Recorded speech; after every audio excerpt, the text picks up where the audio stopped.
हे WhatsApp guys, कैसे हैं आप सब। आशा करता हूँ कि आप सब बहुत ही अच्छे होंगे और उसी के साथ राम मंदिर की हार्दिक हार्दिक शुभकामनाएं।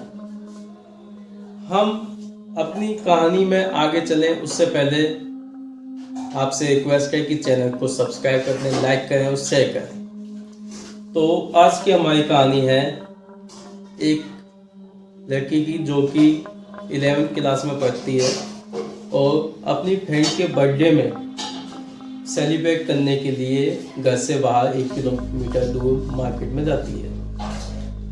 जो ये लड़की है इसका नाम है सुषमा, जो कि एक गवर्नमेंट स्कूल में पढ़ती है। आज इसकी फ्रेंड प्रिया का बर्थडे है तो वो सेलिब्रेट करने के लिए बाहर जाते हैं। वहाँ पे अच्छे से खाते हैं पीते हैं, पर जब लास्ट में वो जलेबी का ऑर्डर दे रहे होते हैं उसी समय सुषमा के घर से फ़ोन आ जाता है और उनकी मम्मी उनसे कहती है कि बेटा बहुत टाइम हो गया है, आप जल्दी से घर आ जाइए। तो फ़ोन आने के बाद वो जलेबी वहीं खाने की जगह उसको पैक करवा देते हैं और रास्ते में आते आते चलते चलते उसको खाते हैं। उन्हें लगता है सब कुछ नॉर्मल है, पर वहाँ उनके साथ कुछ अलग ही हो जाता है।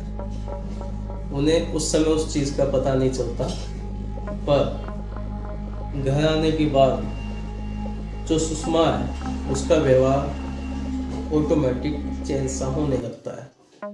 1 दिन निकलता है, 2 दिन निकलते हैं और धीरे धीरे जब 4-5 दिन हो जाते हैं तो घर वालों को सुषमा का जो व्यवहार है, बिहेवियर है, वो थोड़ा चेंज लगता है।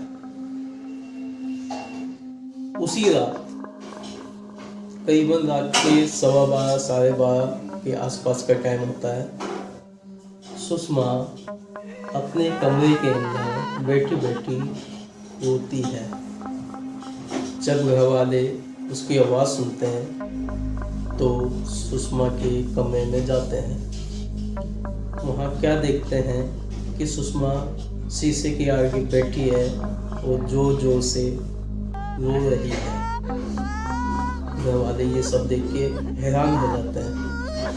वो उसको आवाज़ लगाते हैं, सुषमा सुषमा, उसको बातचीत करने की कोशिश करते हैं, पर मानो वो सुषमा है ही नहीं।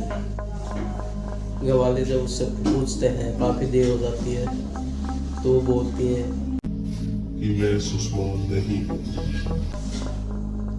घर वाले उससे पूछते हैं कि फिर तुम कौन हो, तो वो कहती है कि मैं राजीव हूँ और मुझे ये बहुत अच्छी लगती है, इसलिए मैं इसके साथ में आ गया हूँ।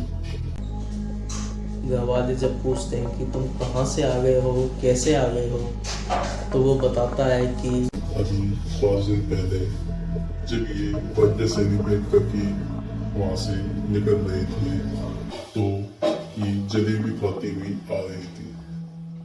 जलेबी मुझे बहुत पसंद है और मैं इनके साथ साथ चल रहा था, पर इन्होंने मुझसे जलेबी के लिए नहीं पूछा, जिसका मुझे बुरा लगा और मैं इनके साथ साथ यहाँ तक आ गया। अब मुझे ये लड़की बहुत प्यारी लगती है। इसकी स्माइल, इसके खुले बाल, सब कुछ मुझे इससे प्यार हो गया और मैं इसको लेके ही जाऊंगा।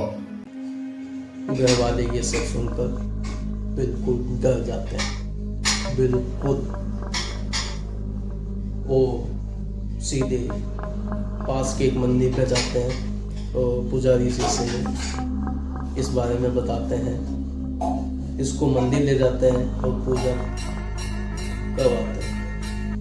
करीबन 1 हफ्ता सब कुछ ठीक चलता है, पर 1 हफ्ते के बाद वो राजीव, जो कि अब मर चुका है, इससे सुषमा पर हावी हो जाता है। घर वाले जब उससे इस बारे में दोबारा पूछते हैं तो वो कहता है कि मैं जमुना जी में नहाने के लिए गया था और वहीं डूब कर मर गया तो मैं अकेला हूँ, इसलिए मुझे अपना कोई ना कोई साथी चाहिए। ये लड़की मुझे पसंद है और मैं इसी को लेकर जाऊंगा। बस फिर क्या था, घर वाले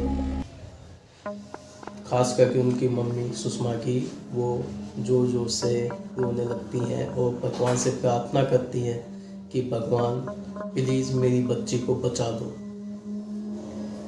पर सिर्फ इतना कहने से काम नहीं होता।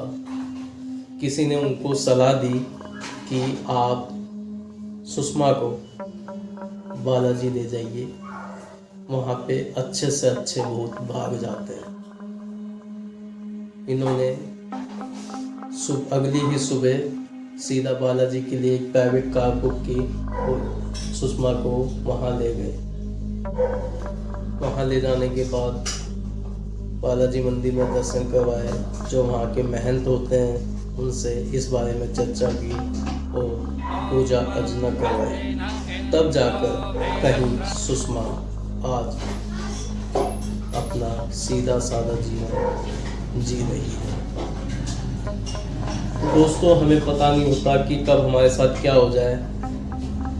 कहते हैं कि भूत मीठे पर, आत्माएं मीठे पर काफ़ी एट्रैक्टिव होती हैं। सेंट लगा के जाते हैं तो एट्रैक्टिव होती हैं। तो कृपया रात के समय इन चीज़ों को अवॉइड करें।